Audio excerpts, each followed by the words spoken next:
Hey everybody, welcome back to Terminus. I am the death metal guy. The black metal guy is currently having sex with a bat. On the last episode of Terminus, we covered the debut full-length by a project called Pneuma Hagion, which me and my co-host both agree may be the best death metal record of the year. And this time around, I am fortunate enough to be joined by R from Pneuma Hagion. And how are you doing today, man? I'm doing fine, thank you. Yeah, so obviously, like I said in the episode, we have known each other for a pretty long span of time now, probably 10, 12 years, something like that. A little bit longer on my end, because I think I bought some Intestinal Disgorge CDs from you in my, my mid-teens or something, so... Wow. Yeah, I was making bad decisions even back then. I was going to say, man, that's a terrible decision. Definitely. So, shit, man, Voidgazer, well, I mean, you've got the rare privilege of actually hearing the episode before you do the interview. That fucking knocked us on our asses, man. I just want to say, to start off, outstanding record. Like, just really kind of, like, beautiful and, like we said on the podcast, like, it feels like it's almost establishing a new platform for a certain kind of death metal.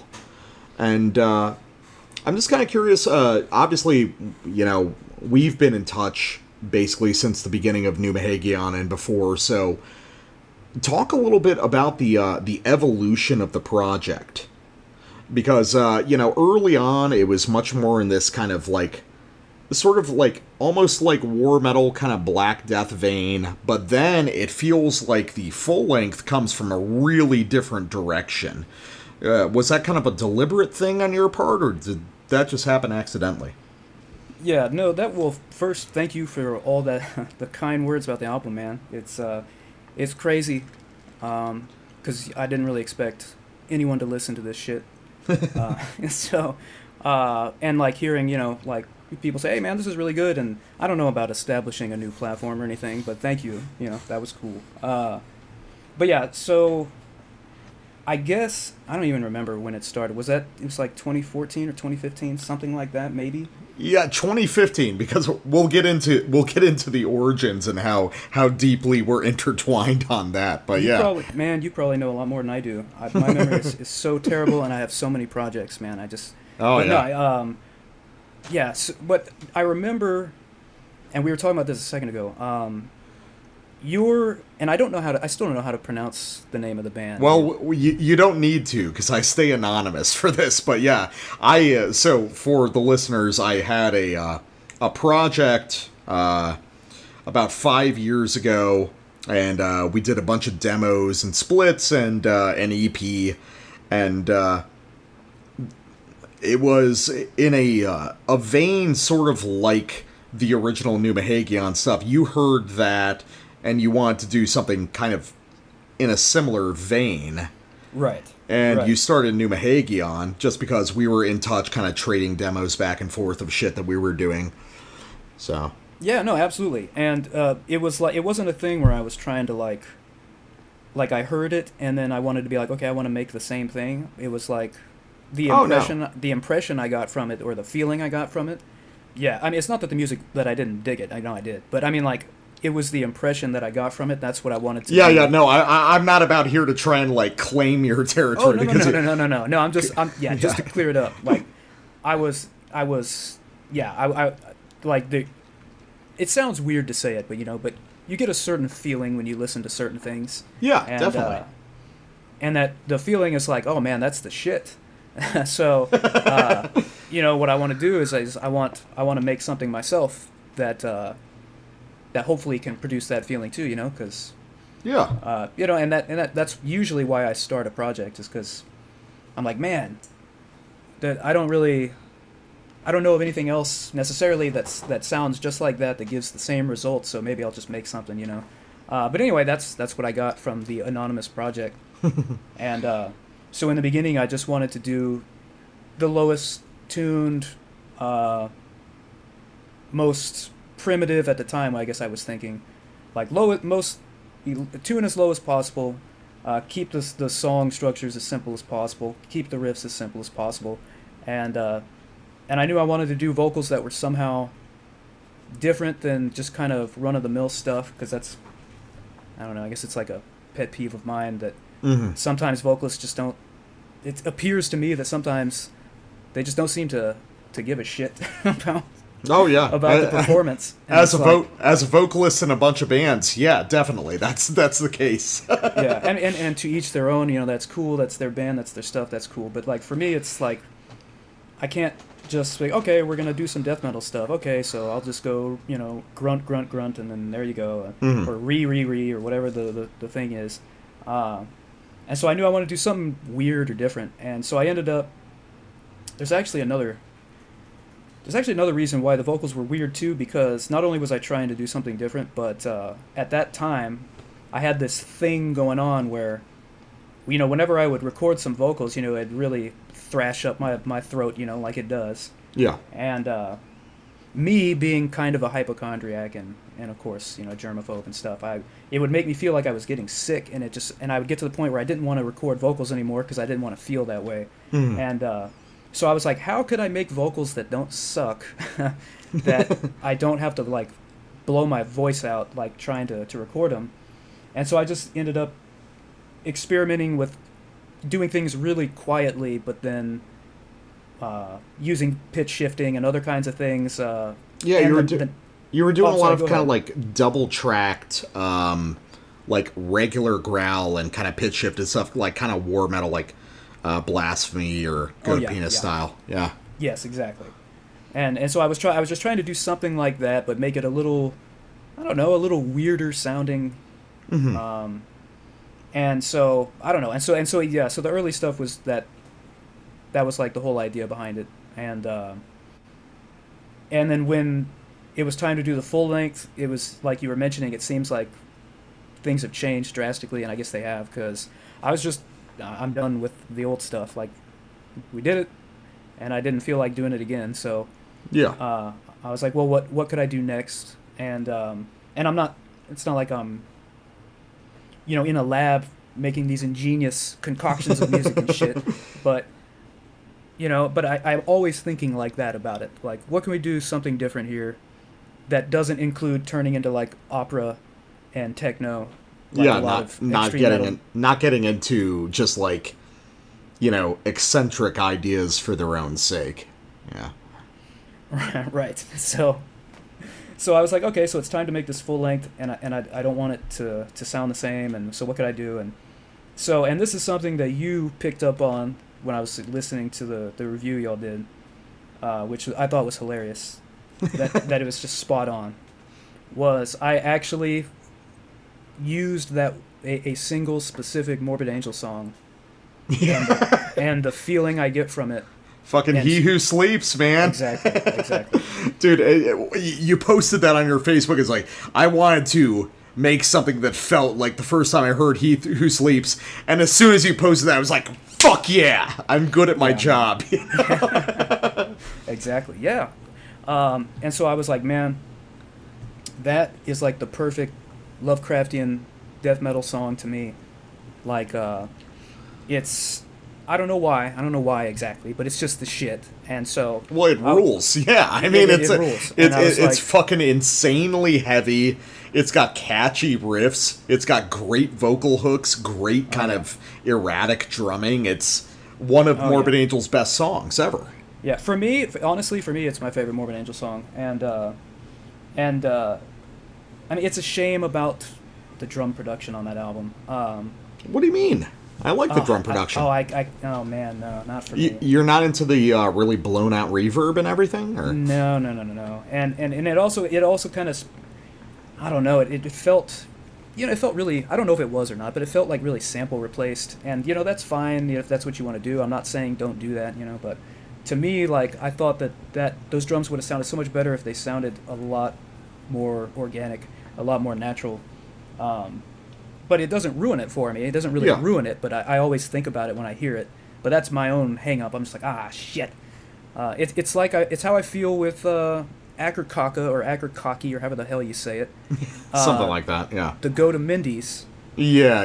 Like, oh man, I love that album. But I don't even know, I guess it's gated reverb that's like real heavy on the drums, and it kind of sounds like it's like from the 80s, and I'm like, yeah, Phil Collins shit. like, so, yes, exactly, dude, like Phil Collins drums, and I'm like, why the fuck is Phil Collins blasting on this album?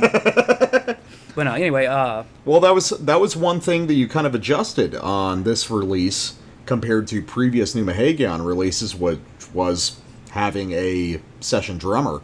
yeah. With S, who I know is a guy who you've played with in God knows how many projects. I know he's a close buddy of yours. So, what was the process like of bringing him into it?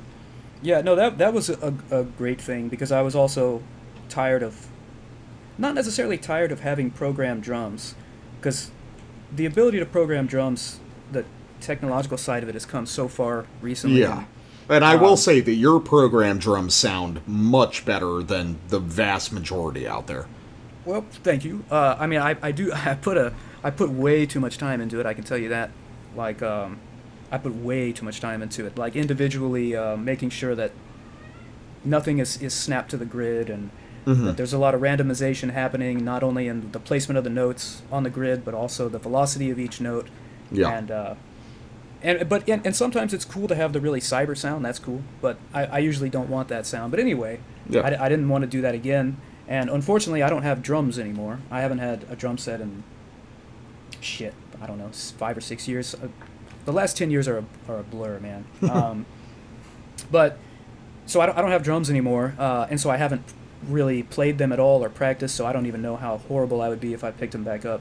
But anyway, I was like, yeah, it would be great to have, like, real drums. And, S is literally in his storage space, like, playing his drums every damn day, all the time. And he liked, the project and shit. And so, like, I don't remember. I think he probably suggested it. He was like, hey, would you want me to play drums on it or something like that? I'm like, yeah, I'm going to do it, man. And it's cool because he's got his own recording setup in his shit, so he just does it. And he sends me the tracks, and then, I do my stuff. And then we were able to then take it to my friend Mike, who is kind of our go-to engineer guy. And and he's the one who did this album, and that dude does, like, just the best shit. But the production is outstanding. Like, it feels incredibly full and organic. It's I think the production is probably something we didn't really touch on the podcast, but it's definitely a very strong part of the record. He did a great job on it. Absolutely. Yeah, and he's done so many things that I've worked on, and that other people that we're friends with and stuff that work on, and the guy always does a great job. But I told him, like, I want the low end to be as massive as humanly possible, and I want, like, when we were first getting ready to do it, and I was like, it has to be just the loudest, most ridiculous low end, like the bass, like it has to be like a presence, like it has to be ridiculous. And then of course, I tuned down to, honestly, I don't even remember. I know you said G on that episode, and I was like, is that right? Because I don't even remember. Well, yeah, you said it on the interview in Swallowed in Black. Okay, cool. All right. Shit, I could have been wrong there, but anyway. No, like, it's if it's not G, it's F sharp, and if it's not that, it's probably one of those two. But yeah, so I normally do that on a 6 string, and so you tune it way the hell down. Yeah. And I personally absolutely love how guitars sound when the strings are that wobbly. Very slack, yeah. Yeah, I love it. You want to use like 12s and tune it down that far. They're still playable, but it's definitely like out there. It doesn't sound like a normal guitar anymore. Right. And so I was like, okay, so I want to go, extremely low with the tuning, but this is the one thing that bothers me about Voidgazer. It's the one thing that I would change if I could, really. And it's that it's ultimately my fault because I made the decision, but I allowed myself to be talked into using a baritone guitar. Okay. Instead of using a regular ass 6 string. Yeah. And I got talked into it because with the recording quality in general being so good, like, it was felt that that would help contribute to the overall quality of the sound, and we wouldn't have to worry about it going out of tune every damn 10 seconds, all this kind of stuff. And in a way, that's fine, but there were two things that bothered me. The one thing was the baritone guitar, the strings were not flat wound, and I'm kind of weird about that. I need flat wound strings. Like, that's the secret to my obscurity, folks. If you want to... flat wound. Yes, if you never want to succeed in music, but you want to spend every day working on it for 20 years. Flat wound strings. No, like, I love flat wound strings. I just love the way they feel. And I do a lot of sliding, like, in everything I play, so... Bending and this kind of stuff. I'm a round wound, but, like, a nickel core guy. Get that really, like, flattened out, kind of, like, blues or rock sound, but just... crank up the gain like they did back in 91, Oh, yeah. No, hey, different strokes for different folks. No, I get that. That's good. But, yeah, so it wasn't flat wound, and that bothered me as I was playing, but it's not really that big of a deal. But the other thing was I couldn't get the proper sound for the open Gs or whatever it was. Because, when you play them on a 6-string, like in Eons of Slumber, those really... hard-hitting open G notes, they're supposed to go sharp for a second. They're supposed to wobble. Yeah. I was about to say, they're supposed to fall out of tune as you're playing. And that's my favorite fucking sound, man. That fucking sound. I don't know why, man. But if I hear it like in any kind of music, I don't care what it is. If they tune really low and they hit that shit really hard like that, I'm like, that's the shit. Well, yeah, I figured, like, there's a lot of those kind of, like, slow, kind of doomy parts where I figured you were trying to get that, like, Mortician zombie apocalypse effect of just, like, hit that fucking open G as hard as possible, and it just, like, wavers in and out, I love it, yes. And, and so, unfortunately, because we were using the baritone, and it wasn't happening, because... It was tuned like to where it would normally be tuned the way it was set up. Like it wasn't, So that bothers me a little bit, but in the end, I still think the guitars sound good, but that one part about it kind of bothers me. God damn. Your autism is showing. That's really like the thing that bothers me about it. Usually I can find a trillion things I hate about everything I do, so it's kind of good. Well, so, when it comes to this record, we talked on the show, and we talked a little bit, offline about this.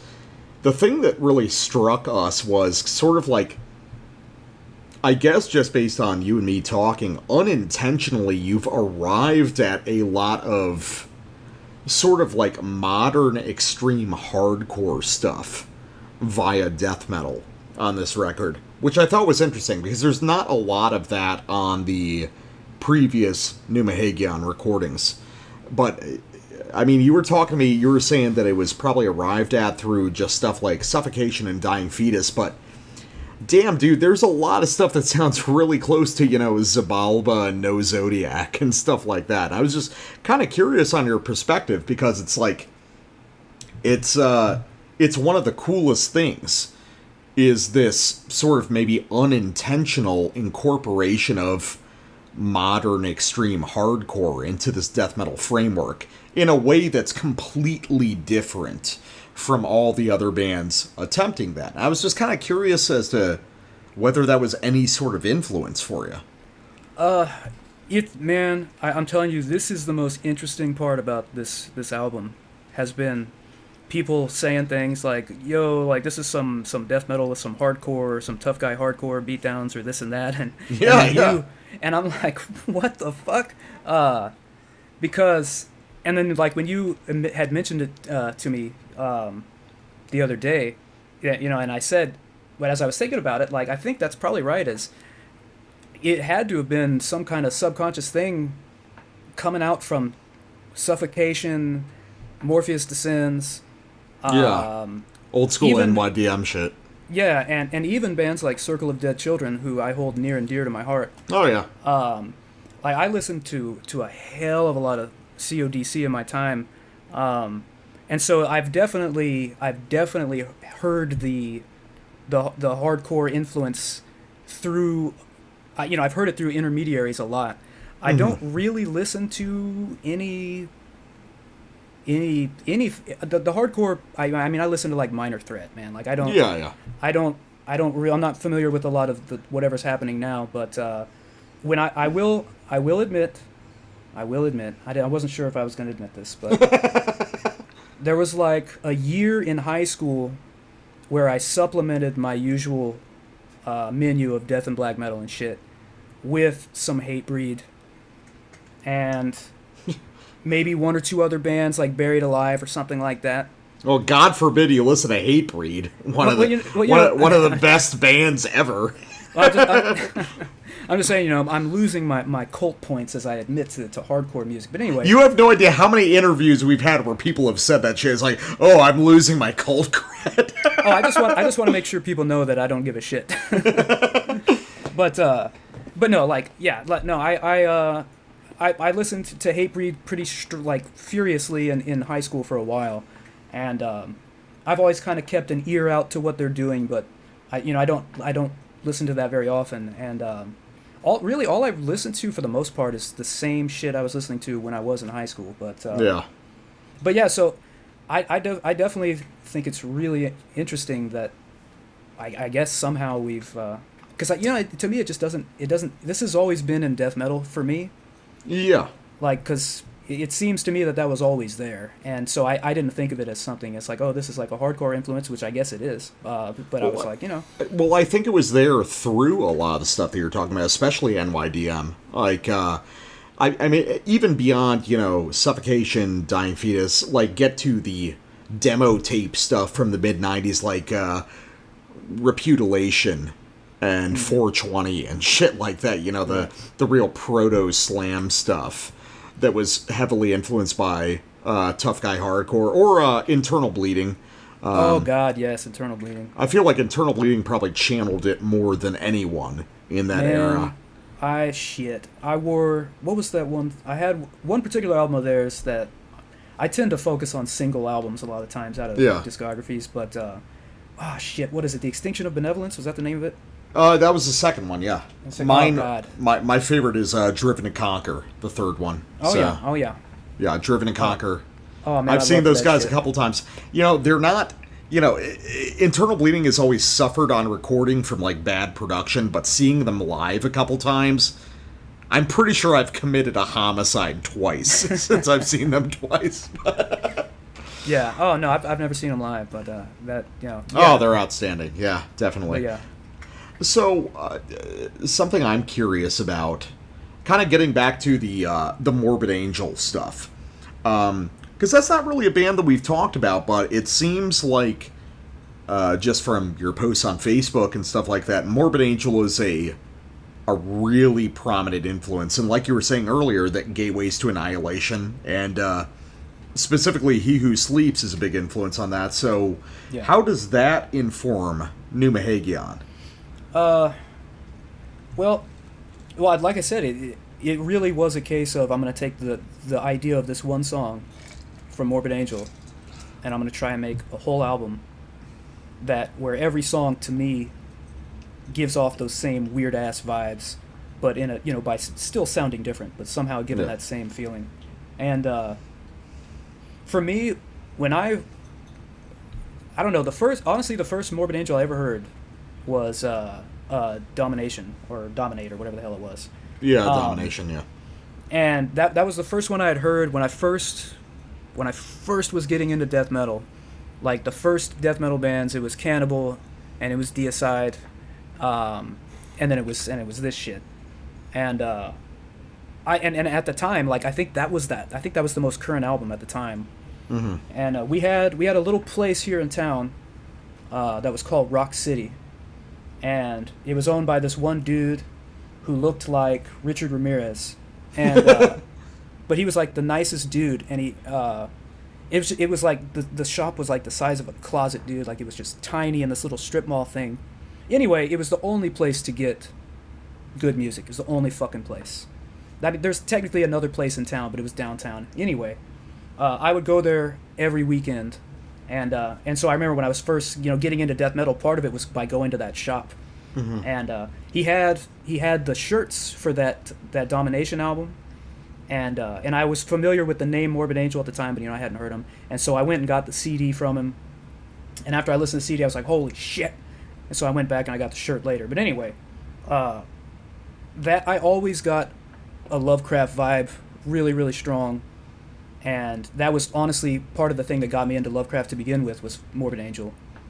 And my obsession with Lovecraft has been like lifelong, you know what I mean, after that. Yeah. So Morbid Angel is kind of like wrapped up in that. So when I think of Lovecraft, I think of Morbid Angel and vice versa. So, yeah, so I mean, that was what I was, I don't know, channeling on this album. I absolutely, I just love, I don't know. And of course I love the older albums. But to me, it's almost like a different band, just because it's just the way I heard the order I heard it in. But yeah, I guess again, it's just the feeling, not so much. I don't know, not so much other things. I mean, the riffs are definitely an influence, but I feel like I'm a little more influenced by like Incantation and Mortician when it comes to riffs or something like that. Oh, the Incantation, but yeah, definitely. so I don't really know. I guess that's what the idea was. Yeah, no, the Incantation is very clear. Like, and you get the best of both worlds with Mortal Throne of Nazarene, because you get Will Romer on vocals. Oh yeah, that's true. Oh, I mean, I'm an Onward to Golgotha guy, I mean, like fundamentally. Cool. But that's cool. That's cool. I mean, the first like 5 Incantation are all essential, though. Oh, yeah. Like, and of course, Mortician. You and I have talked about that plenty of times. Mortician is the greatest band ever. So. Pretty much, man. Pretty fucking much. Well, so in terms of Lovecraft, I mean that's something that's been used by a billion different death metal bands. What is the significance of Lovecraft to you? You know, it's the big thing for me is the sublime nature of it, which means to say that Lovecraft is about what you don't see and what you don't hear, and it's about what you know a little bit about, but you can't really understand, and you know that it's frightening, and you know that it's otherworldly, and it's alien and this and that, but you never see it, you never get a description of it, of the actual things that are really horrible, and that feeling is I say this a lot, I guess, but it's the shit. Yes. that it I love that feeling of like not being able to conceive of something in enough of a way to make any kind of sense of it, but you can make enough sense of it to know that you don't like it, or that it's dangerous or whatever. Yeah, it's modernist anxiety in written form. Oh, absolutely. Oh, absolutely. It's like the world has become so complicated that we're not entirely sure what we're afraid of, but we're very afraid of it. Yeah. And that's always been the big thing about Lovecraft for me is I don't get that same feeling. Again, I don't get that feeling from a lot of authors, and I'm trying to think of anyone else that gives me that kind of reaction. I really can't think of anyone. So Lovecraft is really unique to me, and so I whenever I first got into those short stories, I was just like, man, this is. Well, you ever listen to? Jesus, I've had a few drinks tonight, guys. You ever read William Hope Hodgson, like the Nightlands? No, I haven't. Yeah, so William, he's a British guy. He wrote a couple books. He ended up dying in World War I.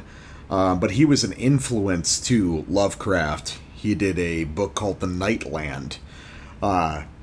A sort of very early kind of weird fiction sci-fi thing. Kind of describing a future, a super far future, like dying sun kind of environment for the world, where he has to venture out into this land of night after the sun is dead to, find someone that he connects with And it has a lot of this, like, kind of primordial Lovecraftian unknown terror stuff. So I think that's something you would be really into. Oh, absolutely, man. That sounds like it's right up my alley, actually. Oh, yeah, yeah. So there's a couple different versions. There's the original version, which is, even if you're acquainted with Lovecraft, it's in such sort of ostentatiously old-fashioned English, it's almost unreadable. Oh, I love it. I don't give a damn. Well, there you go. Then go for it. But for anyone else listening, there's another guy who did a sort of reworking of it in modern English in the 2000s. That's probably a lot more readable for anyone else. So, Pneuma Hagion, though, kind of getting back to us influencing each other, it was interesting because, especially listening to this, because our projects kind of were sister projects for a long time, and what intrigued me was how we kind of split off. What I got really into with my project was, we're starting from the same foundation of sort of primordial Black Death stuff. For me, it was a lot of Vaughn and Profanatica and stuff like that. Delicious. Yeah. Yep. And then I started bridging it into a lot of very early kind of tech metalcore stuff, like Botch and stuff like that. And then you kind of like took it further down the Black Death rabbit hole and ended up arriving, sort of resetting the project into this very primitive style, sort of like arriving back at the origin of our ideas together. So I guess what I'm curious about is, because there's stuff on early Pneuma Hagion that is a lot more technical than the stuff on this record, I think. Oh, yeah, for sure. So did you deliberately pare things back? Yes, absolutely. Yep. Okay. So what was the purpose of that? Well, one purpose was to actually, I was trying to force myself to not get too, I don't know what the word is, but to not get too, neurotic about the riff writing process. Mm-hmm. I wanted to keep it simple, but the thing is like, I seem like I always tell myself to keep things very simple, because I never do that. It's not that what I do is good. It's just that it's a complicated mess usually. But I always tell myself keep it simple, and I never do. It always ends up changing, and I think, why can't I just let it be the way it is? Whatever. And so this time it kind of worked. I think it's not like I'm capable of writing these amazing riffs and I was like, oh well, I'm just gonna write some trash. No, it's just like I was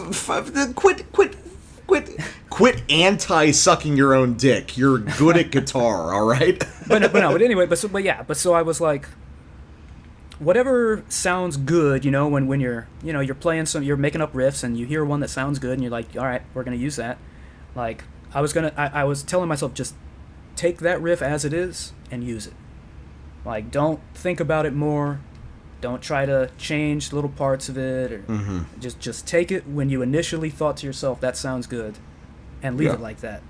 And that's really what I did for the whole album, was just keep trying to come up with a riff, and then I hear one, oh, that's good.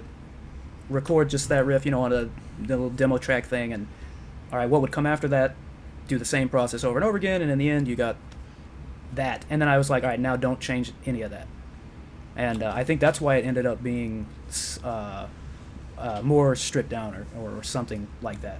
Yeah, which is interesting because it's like it's got this very primordial kind of feeling to it, but the actual guitar playing is clearly heavily influenced by Trey Azagtote from Morbid Angel.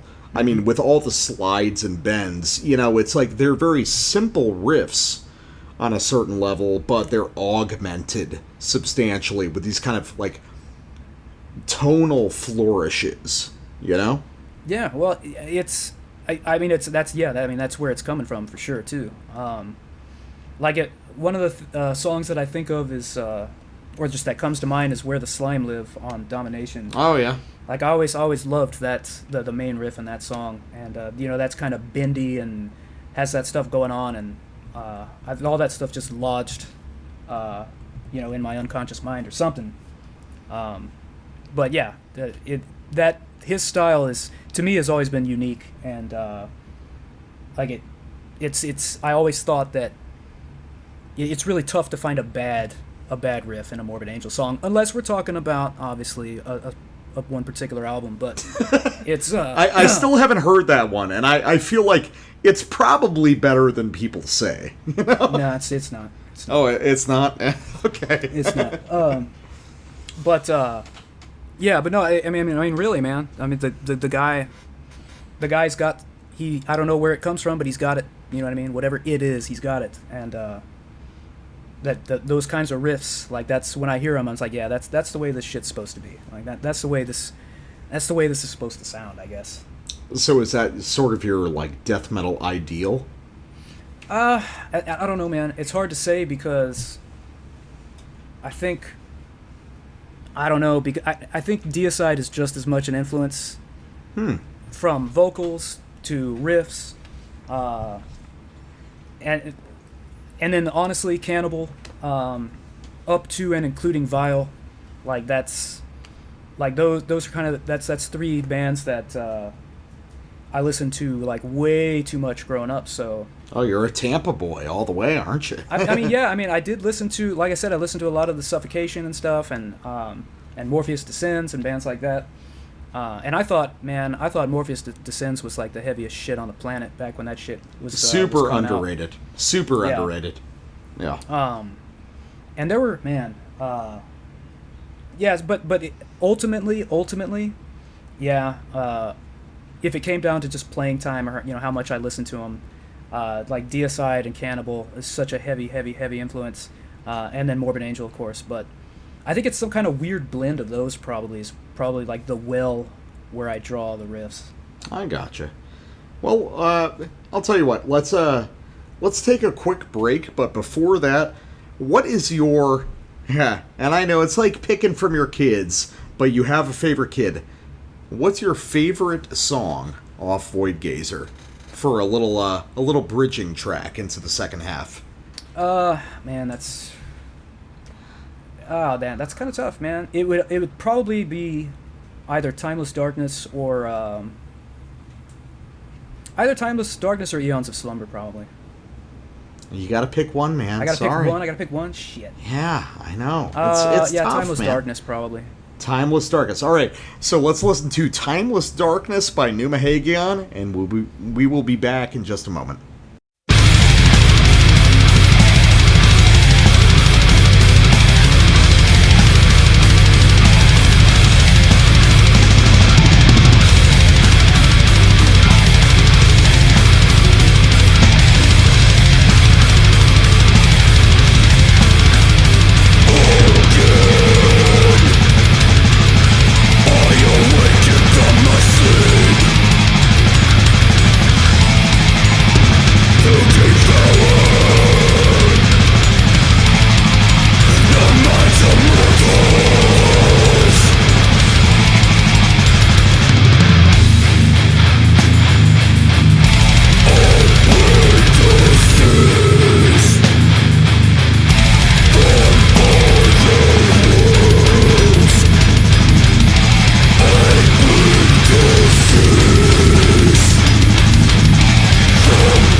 All right, and we are back after hearing Pneuma Hagion's Timeless Darkness, which is a little unfortunate because obviously the best track on the record is Summoning.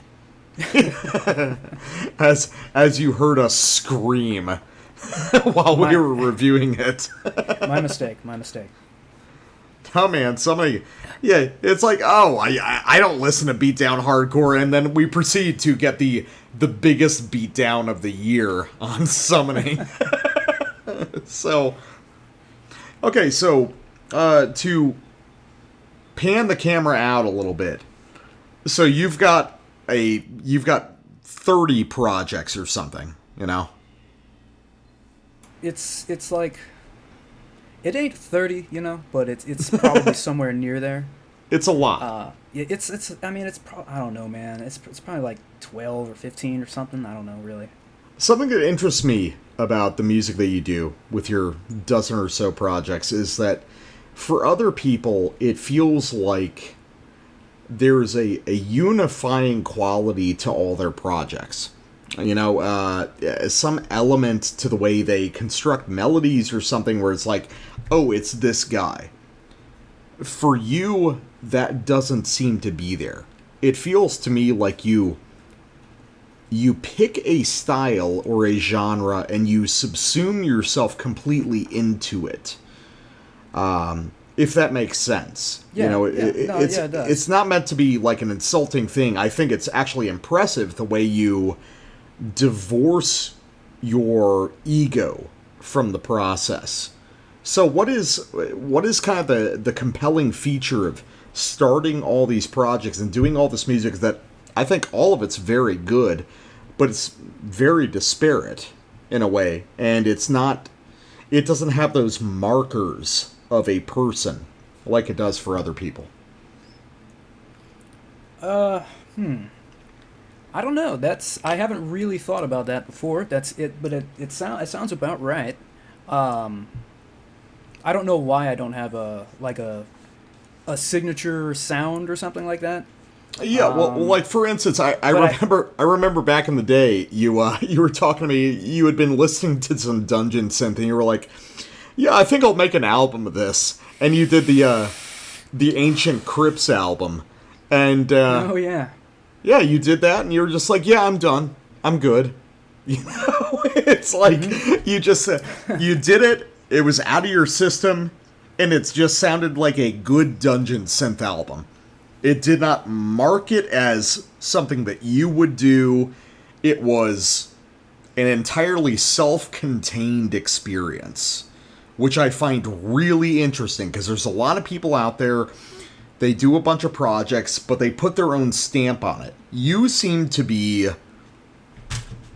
You submit yourself to the style, if that makes sense. Yeah, it does make sense. I guess I'm trying to think. I guess what happens is, you know, I'll hear something in whatever style, whatever genre it might be, and it'll, for some reason or another, it'll resonate, and I'll be like there's something about that, whatever's happening there, that I really like, and I want to hear more of it. You know, I want variety. Yeah. I guess is what I really want. I want the same feeling, but I want it from different songs, and so when I hear something that I like, I think what I just do is I say, okay, I'm going to think of something else like that would satisfy that same feeling, or that need for that feeling, whatever it is, and just make it so that I can listen to it. I mean, it's kind of a selfish thing, really. I want to hear something, and so I'm like, all right, I'm gonna record that, because all art is selfish fundamentally. I hope so, because I'm very selfish about it. But it's, you know, that's really why I do it. I think it's just I want to hear more and more and more. I can't get enough. You know, I want to hear more and more and more and more of these different styles of music. And sometimes when I listen to other people's work, sometimes it's great and it resonates, and other times I just don't really get anything out of it. And it's like, okay, well, maybe I could make something that I would like, and it's just nice now, especially in the day and age of Bandcamp and shit. It's nice to be able to share it so quickly and easily with everyone, and Yeah. because that's what got me into the shit in the first place, was listening to other people's music, and like that was some cool shit. And when I was young, it was very, very influential. Like I totally lived the whole fucking music thing. And death metal and black metal and everyone else were a bunch of fucking posers. And if the black metal had keyboards, it was bullshit unless it was Emperor, and all that kind of stuff. And like it would be cool if there's not just young people, but anyone, but people out there that are getting into the shit and they happen to pick up one of my albums or something, and it becomes like part of their memories and shit. I think that would be cool. Yeah. But yeah, so I guess I hear something, I'm like, all right, because I remember the Dungeon Synth thing. I was listening to, I think it was Depressive Silence was the name of the band, and that was like one Dungeon Synth thing that was really resonating with me. I was like, this is cool. And so I was like, I should try to make something like this, see if it sounds good. I don't know if it sounds good or not, but I did it, put it out there, and then I was like, yeah, we're done. Let's do something else. No, that's a good record. Like, well, thank you. I know it's hard to believe, but let me suck your dick for a moment. You're actually talented, man. You actually know what you're doing. Well, thank you. I don't know. It's I don't know. I'm naturally self-effacing, I guess. I don't know what it is. So something we touched on was the kind of caverncore scene, which was something that was like the hottest shit on the planet when we were kind of starting Pneuma Hagion and my own project. So a big part of caverncore is like doing black metal things through death metal. Conjuring atmosphere, doing these sort of like long romantic guitar lines, even if they're really ugly, And I was kind of curious about your relation to that, because obviously you understand what we're talking about. It's a term that's almost forgotten now, but obviously we know what it's about, right? Right. I don't know. I think that's an interesting way of looking at it, doing black metal things through death metal. But this will sound stupid, man, but like for me, I'm an old piece of shit now, man. Like yeah, you're what, 37, something like that? Yeah, I'm about to be 38, man. Fuck. Oof. Yeah, I got it right. All right. But yeah, the point of that is the point of that is I don't know, man. I forgot what I was gonna say. What were we talking about? Oh, the you smoked too much weed, yeah. Yeah. No. It was okay. That's right. I was trying to buy myself time, and it just wasn't coming, man. Anyway, no, the caverncore thing. I think of everything as like, this is gonna sound stupid, was what I was saying. That I think of most things as just being death metal to me now. Like you're one of those guys like, I'm not into genres, man. I just make fucking metal. No, definitely not that. I'm not that far gone, man. But I'm like, like to me, it's like, here's a good example I would think is Blasphemy, right? Yeah. I love Blasphemy. I love them to death. I think of them as a death metal band. You know what I mean? But that's interesting. Yeah. They're a black metal band to most people, and I guess to themselves, right? But to me, I mean, I don't mind either way if they're black metal, death metal. I don't care. But but when I think about it, if I'm like, what does Blasphemy sound like? What do they play? I'd say, oh yeah, they're a death metal band. I would say, just because it's to me, and I know this is kind of the American black metal thing, was it's very Vaughnish, stripped down stuff. I don't know, that to me sounds like death metal. It all sounds like death metal to me. That's interesting. So would you say that a lot of that early USBM, like Vaughn, Profanatica, Havohe, is more death metal to you? But to me, yeah, I'm not saying that it is, but to me, okay, in my mind, it is. Yeah, you're fine. We gotta fucking justify ourselves on the low rent metal podcast.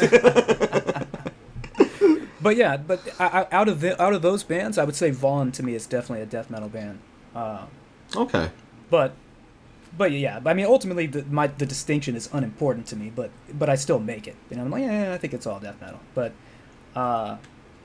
but yeah, so like Blasphemy really is like kind of, I don't mention them enough, I guess, as an influence, but they definitely are, man. And so when we were at that time when you and I were talking and exchanging ideas and that stuff was going on, like I was on a heavy regimen of stuff like Blasphemy and Revenge and stuff like that. So and Black Witchery. Yeah, but Lust is so much better than all of them. You're not a Lust guy? No, I mean I am, but I mean I don't know if I would put them above them. I would. I'd put them above Blasphemy instantly. Oh man, I don't know about that. So, well, another thing that I'm interested in is so Pneuma Hagion. I think we can safely say at this point, you could make an argument that the earlier stuff is more kind of like slightly warish, like Titan Blood or like delicious, yeah. Yeah, Titan Blood or like Antediluvian style kind of like Black Death stuff. This is a death metal record. And Voidgazer, to be precise. Which is interesting because in your kind of series of projects, I don't think you've ever done anything as straight up death metal as this. Your kind of foundation, and correct me if I'm wrong, at least as it occurs to me, as it occurs to probably a lot of people, is kind of grindcore. And I'm interested in how that kind of informs your writing process, because you've done so many kind of like noise grind and gore grind projects. What is it like to do this very abstract style of music and then bring it back to something that is in certain ways much more conventional? I don't know. It's a horrible answer, but I don't really know, man. That's a fair answer, though.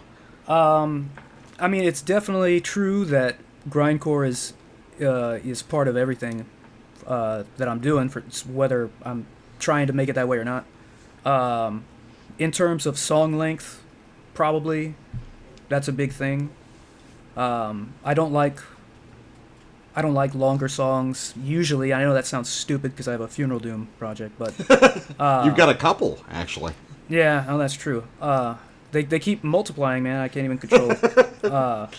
We'll do a split sometime. I've got some Funeral Doom stuff I'm working on. So. All right, there we go. But yeah, that's I like shorter songs, I guess, and I think that on Voidgazer the songs are relatively short, I guess, for metal, yeah. I guess. But that's just me, man. Like shorter attention span. For some reason, the older I get get more and more impatient, and I guess, and I'm listening to a song and I'm like, are we fucking done? Do you have anything else that's good, or are you just gonna repeat the part that I didn't really like? And it's just like, and that's why like something like Ischemic Necrosis, another of those billion projects, like those songs, there's no song over 45 seconds, and that to me, like that's right where I love it. That's my comfort zone, I guess. And so I guess a little bit of that informs Voidgazer to make the songs a little bit more brief and more to the point. It's compact, yeah. Yeah, and there are some, I don't know, I guess some of the way I played is kind of also similar to like Intestinal Disgorge type of stuff at times. But I don't know. It's like we were talking about earlier. It's kind of compartmentalized. I try to just focus on a single style and do that, but like the grindcore stuff comes in, and Doom stuff comes in, and I don't know. But again, the ultimate answer though is I don't really know, but that's what I do know. It's insufficient, but that's what I know. It's not insufficient. It's totally fair. It is what you think, Fair enough. So, in terms of Pneuma Hagion, because you made this, like, at least to me, this big shift for the full length. And like we were saying on the full length, like we were saying on the podcast,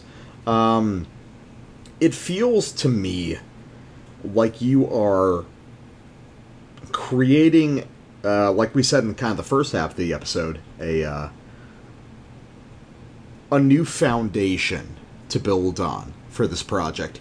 And like you and me were talking about, like the response to this record has been bigger than basically any of the other stuff you've done, right? That's right. Yeah, absolutely. So it feels to me like Voidgazer is a record where we can build a whole new sound for death metal, a whole new sort of niche for it. So I guess this is a long way around asking, what's the plan for the project? Because I guess I've felt like since you started it that you seized on this one in a way that the only thing kind of approaching it for me would be Intestinal Disgorge, which I would say is kind of like, that's you. Intestinal Disgorge is you. That sucks. No, it doesn't. Intestinal Disgorge fucking rules. But I would say the closest thing that comes to that is Pneuma Hagion in terms of like just investment, or like the Howling Void. But so what is the direction for Pneuma Hagion? You've released an album. It's gotten a great reception from people.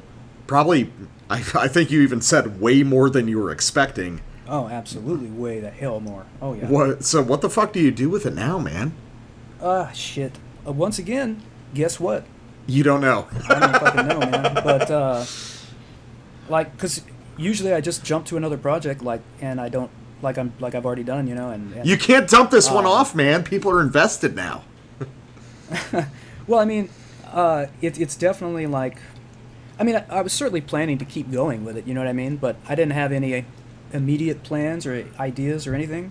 Yeah. My feeling is that it would end up getting, at least the song structures would probably end up getting more complicated, even though I don't necessarily think that's a good idea. I think it will end up happening because while I'm trying to write it, I'll refuse to do the same thing again.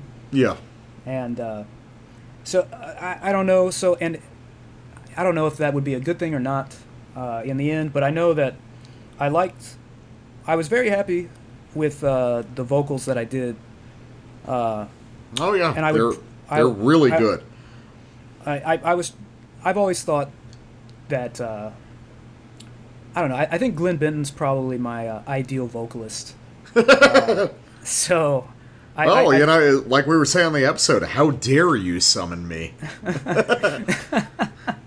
I've screamed that in my car several times since hearing the record. That's awesome, man.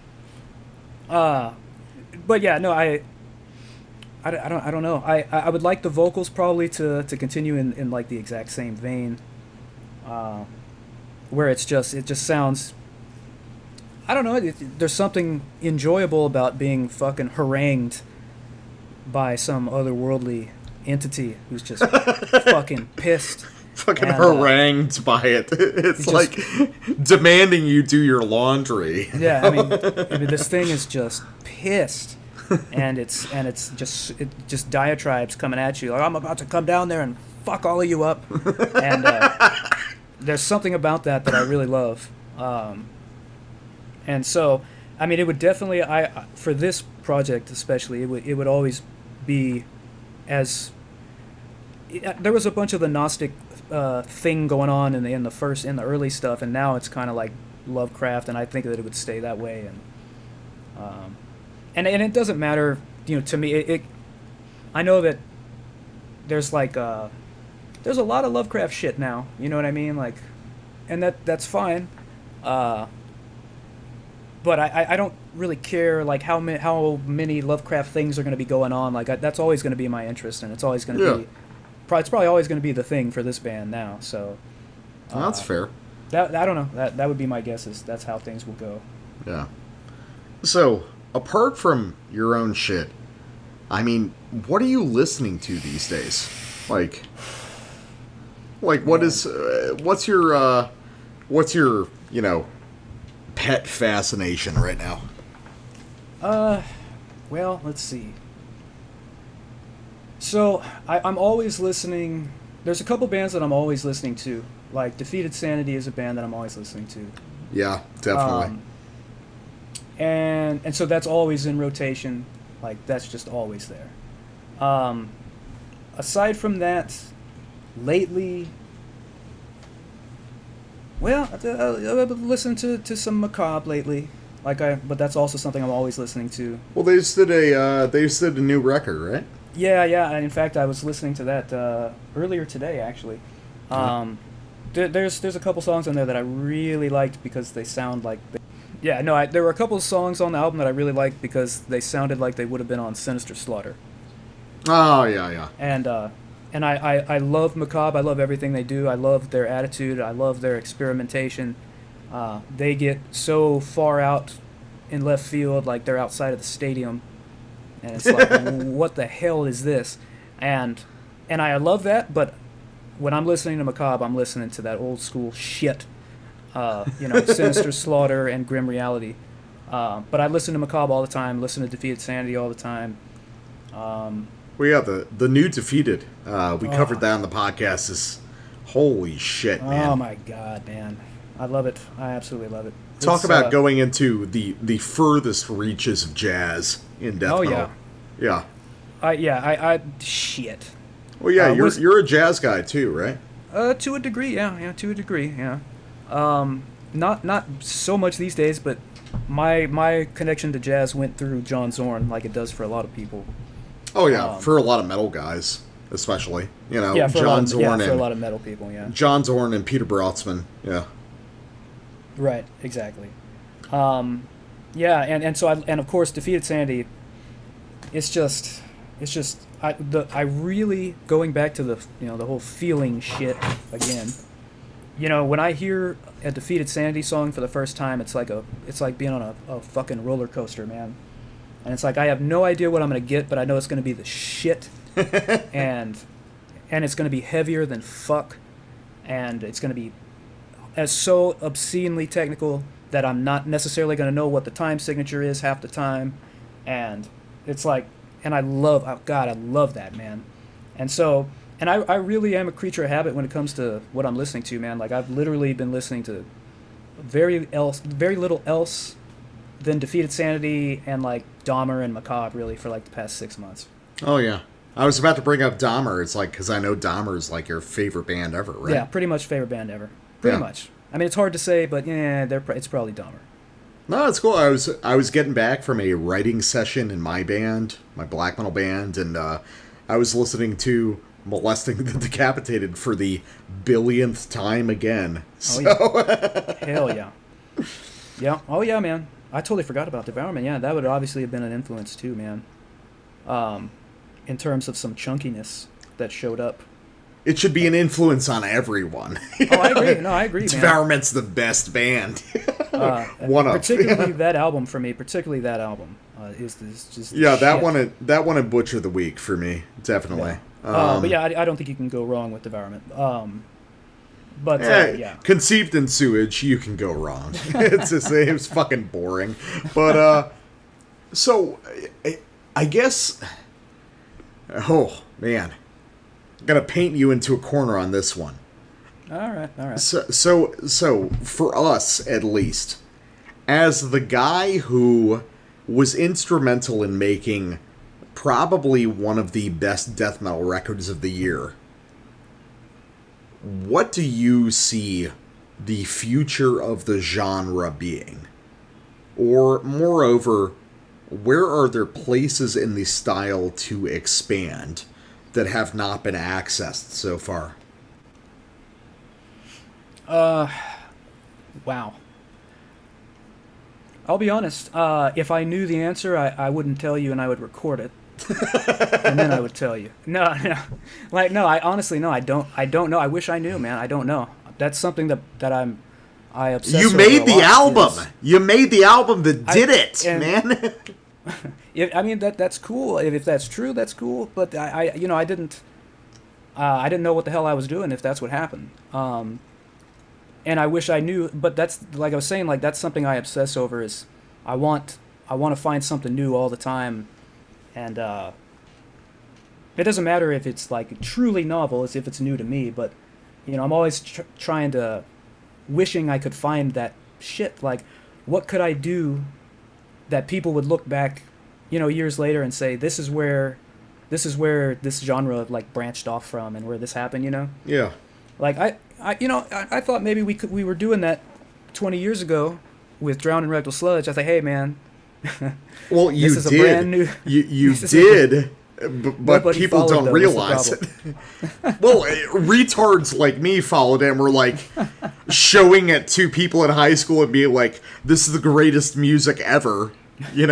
Showing it to like juggalos and shit in my high school. But yeah, man, I was like, oh, this is the wave of the future, man. Shit and piss. Like, this is the wave of the future. But no, seriously, I wish I knew. I don't know where it's going. I don't know.